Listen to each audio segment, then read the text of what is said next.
Ffion Edge a dwi'n gweithio yn swyddfa gwasanaeth ieuenctid behind the scenes fel Cymhorthydd Cyfathrebu.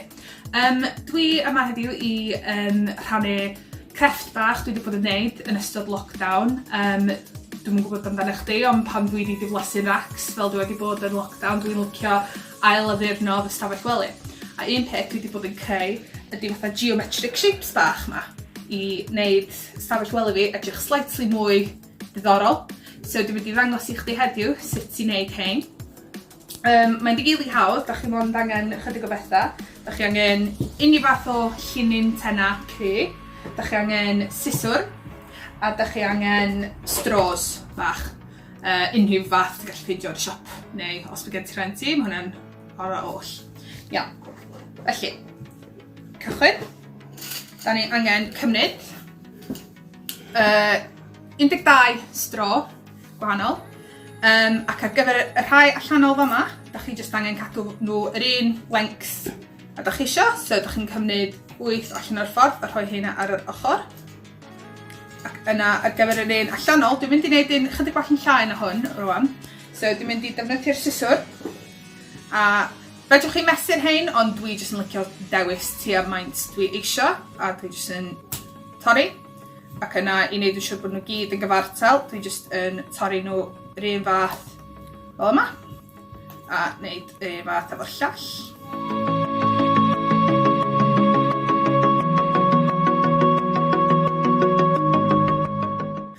Hefo'r llinyn, dwi yn defnyddio hen fishing line, dwi wedi dwy'n gan fy mrawd yma.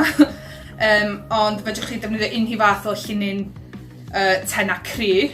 Felly, fel yma, yn anffodus mae'r crafft scissors ddim yn digon da, felly dwi am defnyddio toenail scissors i cael trwy hwn, ond fel arfer unrhyw fath o llinyn gwahanol gyd i torri trwy efo rhywsut. So, da chi angen cael un eitha hir. Lot hwn rhyw fath o guesswork. A wedyn, yna, da chi angen cymryd un o'r straws bach a bwydo'r llinyn trw.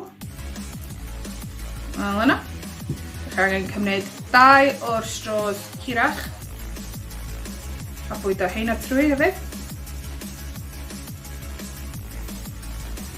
Fel yma.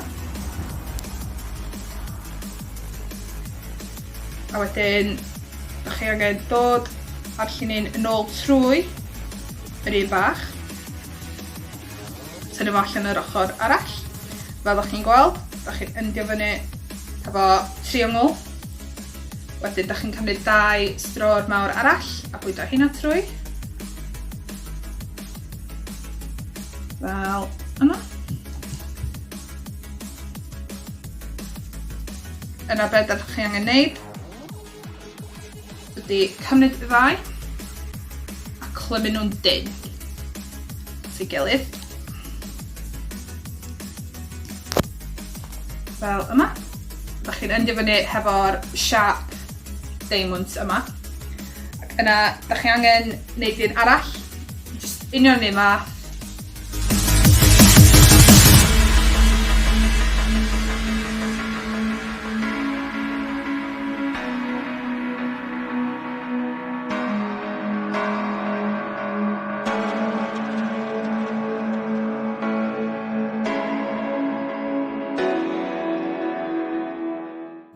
Felly, rwan, mae gennym ni 2 sharp, sydd union un fath yn y sharp diamonds. A rwan, da ni angen cyfuno y ddau at ei gilydd i wneud y sgwar yn ganol yr cube. Felly, ti'n mynd i defnyddio'r 2 stro bach arall sgen ti ar ôl. Ti'n mynd i cymryd darn o llinyn arall. Ti'n mynd i bwydo fo trwy canol un o'r diamonds. Fel yna. Da chi'n mynd i rhoi stro'r bach arno fo eto. A wedyn bwydo fo trwy ganol y llall. Fel yna. Ac yna ti'n mynd i cymryd yr un dwytha a rhoi hwnna ar y diwedd. Fel da chi'n gallu gweld, mae yna llinell neis trwy'r canol. A ti'n jyst yn mynd i dod â nhw at ei gilydd a clymu. Mor dyn ag da chi'n gallu.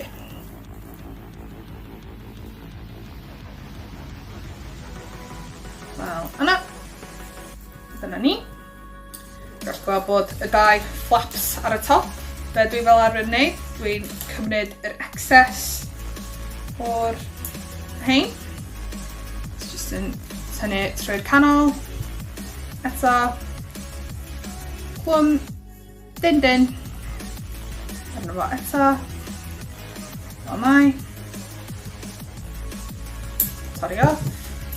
Gwneud union yr un fath ar ochr arall. Clymu hwn yn tyn eto.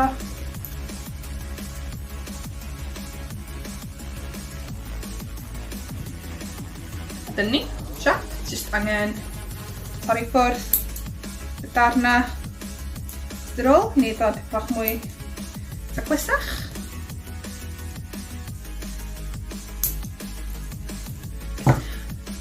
Os da chi eisiau hongio nhw, dwi fel arfer yn gadael dipyn bach o llinyn ar y top, ond fedrwch chi hongio nhw fel yna. Neu maen nhw reit neis i rhoi'r bwrdd a rhoi pethau yn y canol i addurno.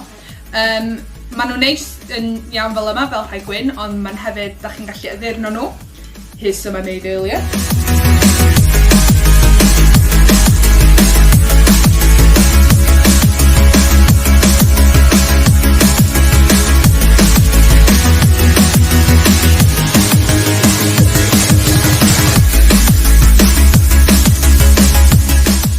So mae'n hwyl i jyst chwarae gwmpas a na rhoi lluniau ar y diwedd i ddangos chi ffyrdd gwahanol o gallu addurno eich stafell hefo nhw. Ond ie, hawdd.